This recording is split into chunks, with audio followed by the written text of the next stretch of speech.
எல்லாம் வேஸ்ட். சொன்னது எல்லாம் வேஸ்டா போச்சோ? முட்டை செஞ்சதெல்லாம் கவனமா பாத்தீங்களா? அதுல என்னென்ன போட்டிருக்குன்னு? போட்டதெல்லாம் பாத்துக்குங்க. ஏன்னா சொன்னது ஏதோ ஆஃப் பண்ணியிருந்திருக்கு. நியூட்ரல்ல இருந்திருக்கு. போன பாக்கல. சரி.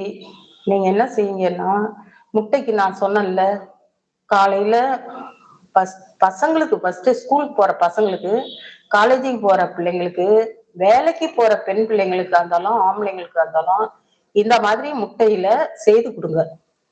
அதுல நீங்க இன்னும் கேரட் சேர்க்கலாம், கேப்சிகம் சேர்க்கலாம். அந்த கலர் மிளகா இருக்குல்ல, அதையும் சேர்த்துக்கலாம். பிடிச்சிருந்தா. இல்ல அப்படின்னா கேரட்ட சேர்த்துங்க. ஏன்னா பிள்ளைங்க கேரட்டே சரியா சாப்பிட மாட்டாங்க. அதனால இதெல்லாம் சேர்த்து போட்டு செஞ்சு குடுங்க. அதுல போட்டதெல்லாம் உங்களுக்கு பார்த்தீங்கல்ல, மிளகுத்தூளு, மஞ்சத்தூளு, சீரகத்தூளு, உப்பு, கரம் மசாலா, கார்ன்ஃப்ளவர் வந்து ஒரு 1/2 ஸ்பூனு. இதெல்லாம் போட்டு தான்